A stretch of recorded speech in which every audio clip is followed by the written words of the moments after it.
Hello class, good evening. है ना, सब लोग लाइव आ जाइए फटाफट भाई, है ना। लाइव आ जाइए और आइए लाइव, और इस स्क्रीनशॉट लीजिए, स्क्रीनशॉट को ग्रुप में शेयर करिए और बच्चों को बताइए कि लाइव क्लास आपकी स्टार्ट हो गई है। डेली अब क्लास रहेगा शाम को 5:15 से आपका क्लास स्टार्ट हो जाएगा। तो आपका 1 घंटे 40 मिनट 30 मिनट का क्लास होगा। बच्चे कितने भी रहें, ये क्लास ज़रूर होने वाला है, इस क्लास आपका ख़त्म नहीं होगा, ठीक है ना। तो हम लोग क्या पढ़े थे अभी? हम लोग पढ़े थे इलेक्ट्रोमैग्नेटिक रेडिएशन, है ना। गुड इवनिंग सबको, सबको गुड इवनिंग। देखिए भाई, मोबाइल मुझसे काफ़ी दूर है तो मैं सबका जवाब तो नहीं दे पाऊँगा। Good evening, good afternoon, but सब लोग आइए, सब लोग क्लास अटेंड करिए। अपना नाम चैट बॉक्स में आप लिखते जाएंगे, बस और कुछ नहीं करना है आपको। तो हम लोग पढ़ क्या रहे थे? हम लोग पढ़ रहे थे इलेक्ट्रोमैग्नेटिक रेडिएशन। तो इलेक्ट्रोमैग्नेटिक रेडिएशन मैंने आपको बताया था।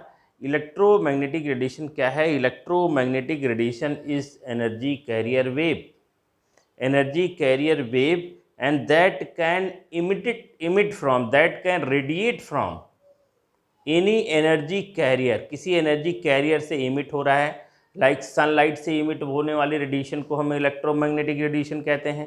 आपके कमरे के अंदर जो बल्ब लगा है उससे निकलने वाली रेडिएशन को इलेक्ट्रोमैग्नेटिक रेडिएशन कहते हैं। और वो रेडिएशन जब हमारे बॉडी पे आके गिरती है ना, that radiation fall on the body, तो बॉडी में क्या होगा? बॉडी को एनर्जी रिसीव होती है, the body can receive energy.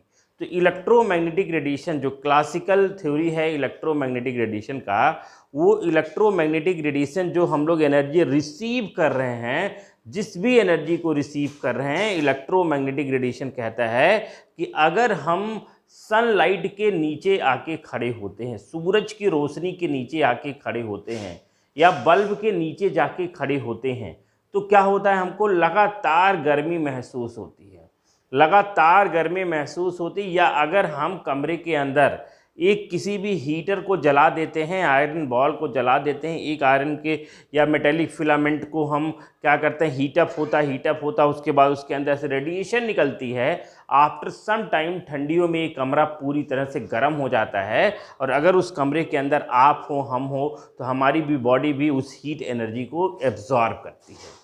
Electromagnetic radiation कहता है the energy emitted from the source, जो भी सोर्स है जिससे एनर्जी निकल रही है, वो आपका कंटिन्यूअस एनर्जी रेडिएट हो रही है, लगातार बिना रुके बिना थके आपकी ये एनर्जी बाहर निकलती जा रही, कंटिन्यूअस एनर्जी क्या हो रही है? आपकी रेडिएट हो रही है। ये कहता है इलेक्ट्रोमैग्नेटिक रेडिएशन की theory.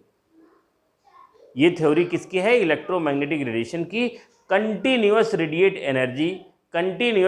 Energy from the heating material, from the sunlight, in the form of electromagnetic radiation, and this electromagnetic radiation is called energy carrier wave। आपने पढ़ा है। और why electromagnetic? because if the electromagnetic radiation, if the radiation propagate, so it has ability to produce electrical field as well as magnetic field, but it never contain charge. इसके अंदर कोई charge नहीं होता है, तो ये आपका ना इलेक्ट्रिकल फील्ड में डिफ्लेक्ट होती है, ना मैग्नेटिक फील्ड में डिफ्लेक्ट होती है। तो इलेक्ट्रोमैग्नेटिक रेडिएशन किसी भी फील्ड में डिफ्लेक्ट नहीं होती है। इलेक्ट्रोमैग्नेटिक रेडिएशन एक सिंपल सी रेडिएशन है जो किसी भी, जब हम आयरन बॉल को हीट करते हैं तो आपका धीरे धीरे वो ग्लो करना स्टार्ट कर देता है। अंधेरा कर लीजिए कमरा, समझ में आ रहा है आपको? कमरे में अंधेरा कर लीजिए, एक फिलामेंट लीजिए, फिलामेंट को जलाइए, करंट पास करिए, फिलामेंट में करंट पास होगा, धीरे धीरे फिलामेंट जब हीटअप होगा तो हीट होने के साथ साथ उसके अंदर से ग्लो होगा, और ग्लो होगा, धीरे धीरे कमरे में रोशनी फैलती जाएगी, और ये जो ग्लोइंग रेडिएशन बाहर निकल के आ रही उसी को हम इलेक्ट्रोमैग्नेटिक रेडिएशन कहते हैं। अगर उस इलेक्ट्रोमैग्नेटिक रेडिएशन के फील्ड में, मतलब उसकी जगह पे सनलाइट के नीचे, या जो रेडिएट हो रही है आपका ग्लो कर रहा है, ग्लोइंग जो फिलामेंट है, उसके अगल बगल कहीं इलेक्ट्रिकल फील्ड लेके जाओ, मैग्नेटिक फील्ड ले जाओ, उसमें कोई डिफ्लेक्शन होने वाला नहीं है, उसकी इंटेंसिटी में कोई चेंज होने वाला नहीं है। ये बात आपको समझ लेना है। तो इलेक्ट्रोमैग्नेटिक रेडिएशन बताया गया एक कंटिन्यूअस इमिट होने वाली एक एनर्जी है। बट प्लैंक क्वांटम थ्योरी में प्लैंक क्वांटम थ्योरी क्या कहता है? प्लैंक क्वांटम थ्योरी कहता है, प्लैंक क्वांटम थ्योरी क्या कहता है कि जो रेडिएशन है, जो रेडिएशन आइदर इमिटेड और एब्जॉर्ब, रेडिएशन आइदर इमिटेड और एब्जॉर्ब, मतलब कौन सा रेडिएशन? Electromagnetic radiation. सन से निकलने वाली जो रेडिएशन है वो इमिट हो रही है और हम जिस उसी रेडिएशन को क्या कर रहे हैं? एब्जॉर्ब कर रहे हैं। तो अपने रिस्पेक्ट में देखें को रेडिएशन को एब्जॉर्ब कर रहे हैं और सन के रिस्पेक्ट में क्या हो रहा है आपका? ये इमिट हो रहा है। और सन के रिस्पेक्ट में कहो या बल्ब से निकलने वाली रेडिएशन है जो कंटिन्यूअस आपका रेडिएट हो रही, इमिट हो रही, और उसको हम लोग क्या कर रहे हैं? एब्जॉर्ब कर रहे हैं। एक मिनट रुकिए भाई। तो आपको क्या समझना है कि जो रेडिएशन इमिट हो रही है, प्लैंक कहता है कि ये जो रेडिएशन हम कंटिन्यूअस इमिट हो रही है, जिसको कहते हैं कंटिन्यूअस आ रही है, कंटिन्यूअसली नहीं है, वो कांस्टेंट है। दोनों में अलग अलग बातें हैं, एक कंटिन्यूअस, एक कांस्टेंट। अगर मैं कहता हूं कि आपको मैं 2 रुपया देता हूं, पर डे 2 रुपया देता हूं, हर सेकंड में 2 रुपया देता हूं, 1 सेकंड में 2 रुपया देता हूं, हर 1 सेकंड में 2 रुपया देता हूं, एवरी सेकंड के इंटरवल पे 2 रुपीज देता हूं, तो 2 रुपीज एवरी सेकंड के इंटरवल पे देता हूं। लेकिन सेकंड के बीच का जो समय है उस फ्रैक्शन ऑफ सेकंड में तो आपको 2 रुपया दे नहीं रहा हूं। फिर से आप समझिए, कंटिन्यूअस एंड कांस्टेंट का मतलब समझिए। कांस्टेंट मतलब एक फिक्स वैल्यू है, कंटिन्यूअस मतलब लगातार होने वाला प्रोसेस। कांस्टेंट लगातार नहीं हो रहा है, जब भी मिलेगा 2 रुपया ही मिलेगा। 2 मिनट में मिले, 10 मिनट में मिले, 20 मिनट में मिले, लेकिन जब भी मिलेगा 2 रुपया मिलेगा। ये कांस्टेंट है। लेकिन हरदम हर एक फ्रैक्शन ऑफ सेकंड में 2-2 रुपया मिलता रहे, हर एक घंटे में 2-2 रुपया मिलता रहे, and that is the continuous. जैसे मैं कहता हूं कि मैं आपको डेली 5:15 पे आता हूं और 5:06 पढ़ा के चला जाता हूं। Daily 5:15 to 6, 5:15 to 6, 5:15 to 6, that is the continuous. लेकिन 5:15 to 6 मतलब 45 मिनट। अब 5:15 नहीं आ रहा हूं, किसी दिन 1 बजे आ गया, किसी दिन 2 बजे आ गया, किसी दिन 3 बजे आ गया, लेकिन पढ़ा रहा हूं 45 मिनट ही। तो 45 मिनट का जो ड्यूरेशन है वो कांस्टेंट है, बट कंटिन्यूअस नहीं है। तो प्लैंक ने कहा कि जो रेडिएट हो रही है एनर्जी किसी भी सोर्स से, वो कंटिन्यूअस नहीं है, वो कंटिन्यूअस नहीं है, वो कांस्टेंट है। और उस कांस्टेंट को कहा डिसकंटिन्यू है। कंटिन्यूअस नहीं है, डिसकंटिन्यू है। मतलब एनर्जी तो फिक्स है कि इतनी आएगी, इतनी आएगी, इतनी आएगी, एनर्जी हम कैलकुलेट कर सकते हैं, बट जो एनर्जी आ रही है वो कंटिन्यूअसली नहीं आ रही है, डिसकंटिन्यूअसली आ रही है। तो प्लैंक ने क्या कहा? प्लैंक ने कहा कि रेडिएशन एनर्जी इज इमिटेड और absorb not continuous, it is the discontinuous. ये डिसकंटिन्यूअस है, ये डिसकंटिन्यूअस है, लगातार नहीं आ रही है, कॉन्स्टेंटली आ रही है, और एनर्जी का छोटा छोटा पैकेट के फॉर्म में आ रही है। जो एनर्जी डिसकंटिन्यूअसली आ रही है एक छोटे छोटे पैकेट के फॉर्म में आ रही है, and this packet is called quanta. इस पैकेट को प्लैंक ने क्या नाम दिया? इस पैकेट को प्लैंक ने क्वांटा नाम दिया। That is called quanta. मतलब that energy that either emitted और absorb not continuously, it is discontinuously, and it is in the form of energy packet, energy bundle. मतलब ये जो आपका डिसकंटिन्यूअस फॉर्म में एनर्जी निकल के आ रही है, इसको आप नोट कर लीजिएगा पहले पॉइंट को। जो एनर्जी निकल के आ रही है, एनर्जी जो निकल के आ रही है डिसकंटिन्यूअस फॉर्म में, वो कांस्टेंट है। कांस्टेंट है तो देखने में तो कंटिन्यूअस लग रहा है कांस्टेंट। जैसे 45 मिनट आके आपको पढ़ाऊंगा, चाहे जब आके पढ़ाऊंगा, तो कांस्टेंट हो गया। लेकिन लगातार एक ही टाइम पे एक ही समय 5:15 से 6 बजे तक पढ़ाता हूँ, दैट इज द कंटिन्यू। लगातार कंटिन्यूअस में, मतलब 6 बजे, फिर 7 बजे, फिर 8 बजे, फिर 9 बजे, कंटिन्यूअस आपका पढ़ाया जा रहा हूँ, बीच में कोई गैप नहीं दे रहा हूँ। 3 घंटे पढ़ाया है, 3 घंटे 6 से 9 डेली पढ़ा रहा हूँ। तो डेली 6 से 9 पढ़ा रहा हूँ, ये कंटिन्यूटी में बना है, चाहे सैटरडे हो, संडे हो, त्यौहार हो, कुछ भी हो, बारिश हो, कुछ भी हो, है ना। लेकिन आपका ये 3 घंटा कभी भी पढ़ाऊंगा तो 3 ही घंटे पढ़ाऊंगा, तो बात कांस्टेंट है। तो ये कांस्टेंट फॉर्म में एनर्जी आ रही है, और एनर्जी किस फॉर्म में आ रही है? एनर्जी का क्या है बेटा? एनर्जी का पैकेट है। जो डिसकंटिन्यूअस फॉर्म में और एनर्जी का पैकेट है, और उसको हम लोग और क्या कहते हैं? उसको हम लोग कहते हैं एनर्जी बंडल कहते हैं। उसको और हम लोग क्या कहते हैं? कहीं कहीं आपका ये क्वांटम भी लिखा रहता है। और इन case of light, in case of light, in case of sunlight, इसी क्वांटम को हम लोग और क्या कहते हैं? फोटॉन कहते हैं, and that is called photon. इसको हम लोग क्या कहते हैं? फोटॉन कहते हैं। फोटॉन, फोटॉन जब भी टर्म यूज किया जाएगा तो आपको समझना है एनर्जी का bundle. The bundle of energy is called photon.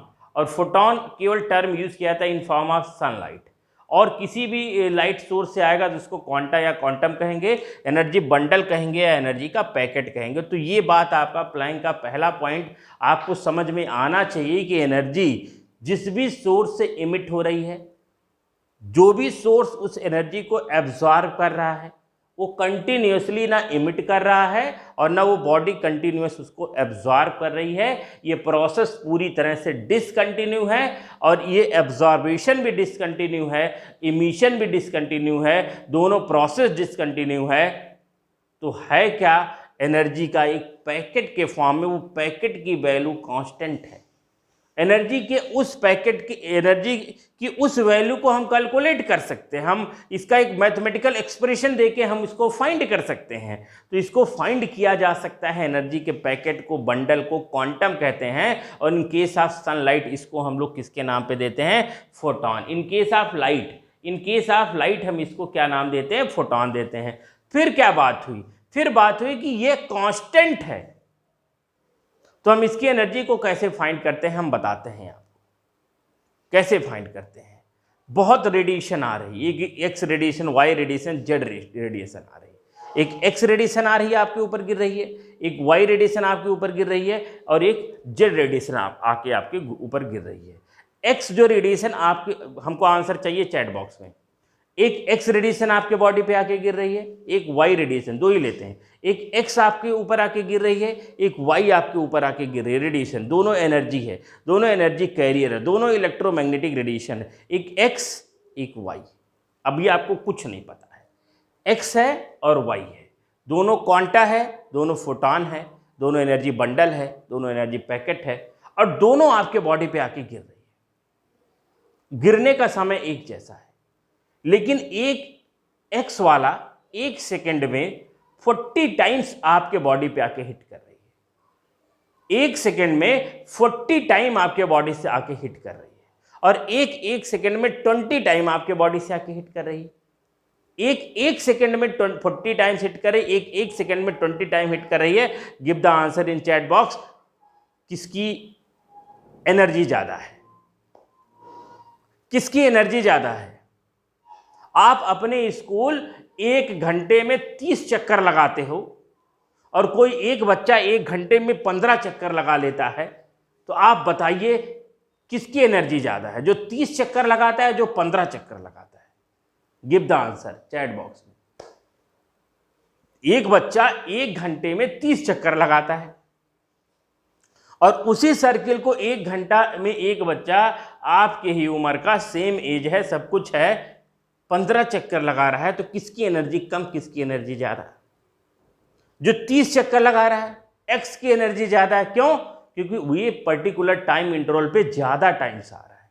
तो किसी पर्टिकुलर पॉइंट से कोई भी ऑब्जेक्ट जितनी बार आएगा जाएगा, वो उस ऑब्जेक्ट की क्या कहलाती है? उस ऑब्जेक्ट की क्या कहलाती है?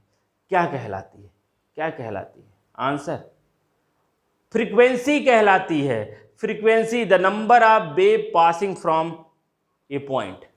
किसी भी पॉइंट से कोई वेव जितनी बार पॉइंट पास करेगा, उसी को, उस वेव की हम लोग क्या कहते हैं? फ्रीक्वेंसी कहते हैं। तो हम और आप प्लैंक क्वांटम थ्योरी के इस बात से 100% इत्तेफाक रखते हैं। प्लैंक कहता है प्लैंक कहता है दिस एनर्जी दैट एब्सॉर्ब और emitted is directly proportional to frequency. कह रहे थे amount of energy associate with quantum, जो क्वांटम है, जो लाइट का बंडल है, जो आपका क्या है पैकेट है, जो the amount of energy associate with quantum of radiation is directly proportional to frequency, जितना ज़्यादा फ्रीक्वेंसी, बात को समझा, प्लैंक ने कहा जितनी ज़्यादा फ्रीक्वेंसी होगी उतनी ज़्यादा एनर्जी होगी। इस सेकेंड पॉइंट को नोट करिए, इसका एक मैथमेटिकल डेरिवेशन, ये मैथमेटिकल एक एक्सप्रेशन भी आने वाला है। ये बात प्रूव हो गया कि जो एनर्जी रेडिएट हो रही है, जो एनर्जी इमिट हो रही है, वो एनर्जी डिसकंटिन्यूअस है, एनर्जी बंडल के फॉर्म में है, एनर्जी पैकेट के फॉर्म में है। इसको क्वांटम कहते हैं, लाइट के केस में फोटॉन कहते हैं। ये एनर्जी डायरेक्टली प्रोपोर्शनल है फ्रीक्वेंसी ऑफ वेव। जिस वेव की जितना ज़्यादा फ्रीक्वेंसी, उस वेव की उतनी ज़्यादा क्या होती है, एनर्जी होती है। तो हर एक इलेक्ट्रोमैग्नेटिक रेडिएशन एक तरह के नहीं होते हैं, हर एक इलेक्ट्रोमैग्नेटिक रेडिएशन का नेचर अलग अलग होता है, क्योंकि हर एक इलेक्ट्रोमैग्नेटिक रेडिएशन की फ्रीक्वेंसी अलग अलग होती है।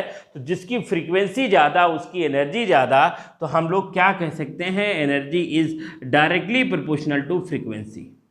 This energy is directly proportional to frequency and this is the mathematical expression। और अगर हमको आपको पता है कि जो फ्रीक्वेंसी है वो एनर्जी के डायरेक्टली प्रोपोर्शनल, जो एनर्जी है वो फ्रीक्वेंसी के डायरेक्टली प्रोपोर्शनल, जितनी ज़्यादा फ्रीक्वेंसी उतनी ज़्यादा एनर्जी होगी किसी भी इलेक्ट्रोमैग्नेटिक रेडिएशन की। और समझते हैं, अगर हम कहीं से भी प्रोपोर्शनल साइन को हटाते हैं, कहीं से भी प्रोपोर्शनल साइन को हटाते हैं, तो हम यहाँ इक्वल का साइन लगाते हैं और इक्वल्स के साइन के साथ एक कांस्टेंट आता है, क्योंकि ये पूरे कॉन्सेप्ट को एक्सप्लेन करने वाला प्लैंक है।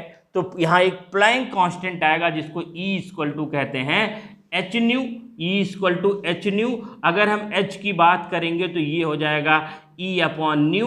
न्यू की क्या करेंगे, अगर हम इसकी यूनिट को फाइंड करेंगे तो इसकी यूनिट फाइंड किए हो आप, कैसे देखते हो, आप देखते हो आपका इसकी यूनिट होती है 1/2, इसको सेकेंड इनवर्स कहते हैं।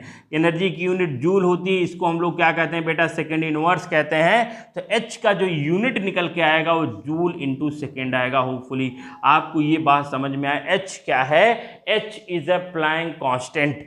H क्या है बेटा, H है Planck constant. H is a Planck constant. और इस H की जो वैल्यू है, प्लैंक ने जो फाइंड कर रखी है, जो वैल्यू बता रखी है, वो आपको याद करना पड़ेगा, वो वैल्यू मेमोराइज करना पड़ेगा। वो वैल्यू आता है, स्टैंडर्ड तरीका है उसको फाइंड आउट करने का, बट हर एक कांस्टेंट की वैल्यू कैलकुलेट करेंगे बेटा तो बहुत बहुत टाइम लग जाएगा। तो इस वैल्यू को हम लोग, जैसे हमको पता है ग्रेविटेशनल एक्सेलरेशन की वैल्यू 9.8 मीटर पर सेकेंड स्क्वायर होता है, उसी तरह से H की वैल्यू होती है 6.6 into 10⁻⁻34 joule into second. And this is the Planck constant. 6.67 भी कहीं कहीं लिखा रहता है, 6.67 इंटू 10⁻⁻34 जूल इंटू सेकेंड। जब भी हम कोई न्यूमेरिकल सॉल्व करते हैं तो 99% केसेस में ये वैल्यू गिवन रहती है, 99% केसेस में ये वैल्यू गिवन रहती है। लेकिन अगर नहीं भी दी है तो हम आप आसानी से इसको क्या कर सकते हैं, कैलकुलेट कर सकते हैं। और ये वैल्यू है क्या, 6.67 into 10⁻⁻34 and this is the Planck constant value. तो ये आपका सेकेंड पॉइंट से इक्वेशन आया E equal to H nu. Second point से इक्वेशन आया E equal to H nu, जहां न्यू एक फ्रीक्वेंसी है। एक इसका स्क्रीनशॉट ले सकते हो आप, ये बहुत इंपॉर्टेंट फार्मूला है। आगे चल के बहुत सारे न्यूमेरिकल्स इस पे हम लोग सॉल्व करेंगे, तो जो क्वांटम है उसकी एनर्जी हम फाइंड कर सकते हैं, और जो क्वांटम है उसकी एनर्जी इस बात पे डिपेंड करती है उसकी फ्रीक्वेंसी कितनी है। अगर उसकी फ्रीक्वेंसी ज़्यादा है तो उसकी एनर्जी ज़्यादा होगी, फ्रीक्वेंसी कम तो एनर्जी कम। ये बात आपको अच्छी तरह से समझ में आना चाहिए। अब मैं इसको मिटाता हूं, और मैं वही फार्मूला फिर से लिखता हूं, जो सेकेंड पॉइंट से हमको मिलकर तैयार हुआ है। और वो फार्मूला क्या है, वो फार्मूला है E equal to H nu. E equal to H nu, और जहां H की वैल्यू आप फाइंड किए हो 6.67 into 10⁻34 joule into second. Unit जरूर लिखा जाता है, अगर यूनिट नहीं लिखते हैं तो आपके पहले चैप्टर में बताया है विदाउट यूनिट किसी भी डिजिट का कोई सिग्निफिकेंट नहीं होता है, तो यूनिट लिखना है, नहीं तो H इक्वल टू 6.67 इंटू 10⁻34 क्या। तो अगर जूल इंटू सेकेंड लिखेंगे तो हमको पता है ये आपका प्लैंक कांस्टेंट, ये यूनिट रिप्रेजेंट करता है, जूल एनर्जी का है, और इंटू सेकेंड आपका हो जाएगा 1/सेकेंड। हम किसकी यूनिट को कहते हैं, इसके फ्रीक्वेंसी की यूनिट को कहते हैं। तो ये हम आपको अच्छी तरह से आती है सारी बातें। अब हमने फ्रीक्वेंसी जब पढ़ाई थी तो आपको बताया था, हमने बताया था आपका C equal to nu lambda, ये आपको पता होना चाहिए। C equal to nu lambda. In case of light C को हम लोग क्या कहते हैं, C को कहते हैं बेटा स्पीड ऑफ लाइट। अगर आपको कुछ बातें याद हैं 9th क्लास की, हम तो ऐसे लाइट वेव की बात कर रहे हैं, लाइट वेव की बात करेंगे, साउंड वेव की नहीं। साउंड वेव में आपने V equal to n lambda पढ़ा था, आपने याद करिए। साउंड वेव में आपने पढ़ा था 9th क्लास में V equal to n lambda, जहाँ V क्या था, वेलोसिटी ऑफ साउंड, n क्या था, फ्रीक्वेंसी ऑफ साउंड, लैम्डा क्या था, वेवलेंथ ऑफ साउंड। लेकिन अगर हम लाइट के केस में बात करेंगे तो लाइट के केस में आपका V की जगह C हो जाएगा, n की जगह न्यू हो जाएगा। तो C equal to nu lambda, C को स्पीड ऑफ लाइट कहते हैं, वेलोसिटी ऑफ लाइट कहते हैं, जहां C की वैल्यू होगी 3 इंटू 10⁸ मीटर पर सेकेंड। ये आपकी ये भी वैल्यू क्या होती है, कांस्टेंट होती है। अब आपको पता है C equal to nu lambda, तो हम यहाँ न्यू इक्वल टू क्या कह सकते हैं, C अपॉन लैम्डा। बताओ भाई, अगर हमारा C equal to nu lambda है, देखो सिंपल सी बात करें, C इक्वल टू अगर आपका न्यू लैम्डा है तो न्यू इक्वल टू क्या होगा, C अपॉन लैम्डा। तो इस न्यू की जगह इस वैल्यू को हम रख सकते हैं, नहीं रख सकते, बताओ, इस न्यू की जगह C अपॉन लैम्डा हम रख सकते हैं, ठीक है, रखते हैं हम लोग। क्या हो जाएगा आपका EHC अपॉन लैम्डा। यहां भी आपसे क्वेश्चन पूछा जाता है। अब एक बात आपको समझ में आना चाहिए, अगर फ्रीक्वेंसी ज़्यादा, अगर फ्रीक्वेंसी बढ़ाएंगे, क्योंकि frequency and energy both are directly proportional to each other, और अगर फ्रीक्वेंसी बढ़ेगा तो एनर्जी भी उसी रेशियो में बढ़ेगा। बट अगर वेवलेंथ ज़्यादा तो एनर्जी कम। क्यों कि देखिए ये दोनों वैल्यू कांस्टेंट है, ये दोनों वैल्यू कांस्टेंट है। तो अगर आप देखेंगे यहाँ पे ये H कांस्टेंट, C कांस्टेंट, तो E is inversely proportional to wavelength and E is directly proportional to frequency. और ये काफ़ी इंपॉर्टेंट पॉइंट है, कभी कभी थ्योरेटिकल पॉइंट पूछी जाती है कि दो वेव दिए हैं तो उनका वेवलेंथ दिया है, और एक का वेवलेंथ ज़्यादा, एक का वेवलेंथ, सीधा सीधा क्वेश्चन पूछ लिया किसकी एनर्जी ज़्यादा होगी, कैलकुलेट करो। तो हम कैलकुलेट भी करते हैं भाई, तो जिसका वेवलेंथ ज़्यादा होगा उसकी एनर्जी कम होगी, जिसका वेवलेंथ कम होगा उसकी एनर्जी ज़्यादा होगी। कैलकुलेशन में भी ये बात 100% दिखना चाहिए, और अगर नहीं दिखता है तो आप गलत सॉल्व कर रहे हो, 100% गलत सॉल्व करो। तो ये आपका सॉल्विंग गलत बिल्कुल नहीं होना चाहिए, क्योंकि अगर वेवलेंथ कम है तो एनर्जी ज़्यादा होगी, वेवलेंथ ज़्यादा है तो एनर्जी कम है। इसको कैलकुलेट करके भी हम आगे चल के देखेंगे। और फ्रीक्वेंसी कम है तो एनर्जी कम होगी, फ्रीक्वेंसी ज़्यादा है तो एनर्जी कम ज़्यादा होगी। Energy and frequency both are directly proportional to each other, and energy and wavelength both are inversely proportional to each other.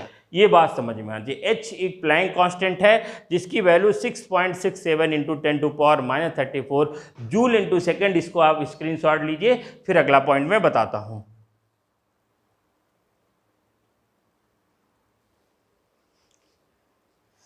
हो गया।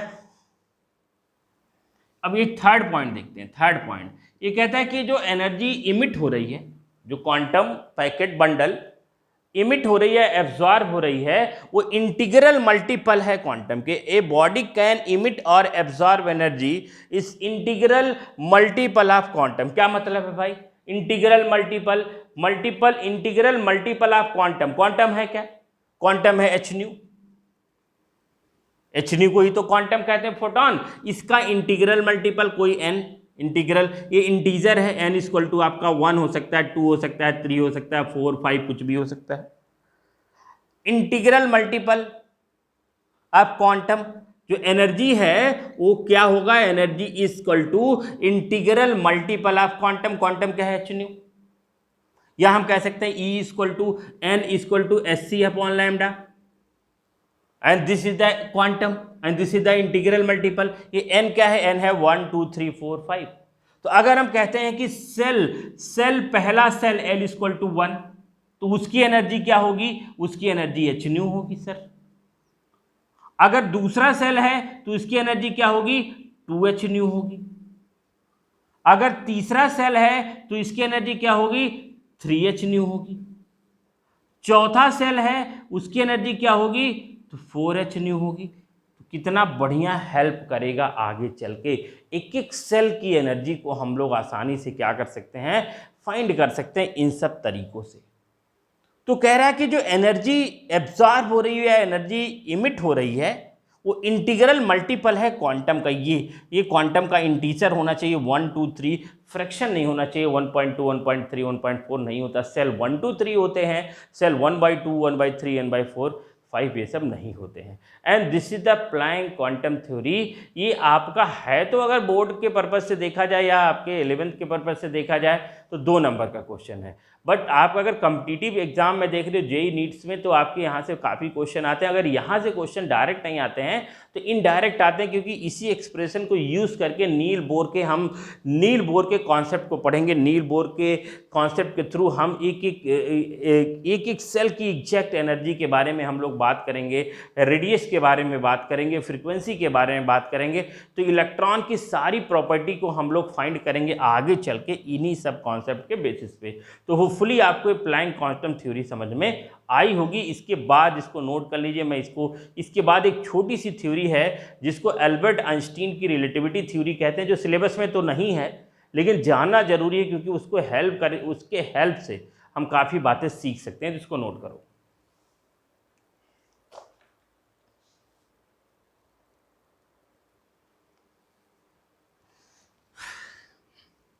हो गया? अब यहाँ तक अगर समझ में आया हो तो आप तुरंत लाइक कर दीजिए वीडियो को, जितने लोग अगर लाइक नहीं किए हैं, और लोगों में शेयर कर दीजिए अभी फिर से, क्योंकि जो 10 15 20 मिनट की अभी क्लास बची है वो क्लास में आपका नया टॉपिक होगा।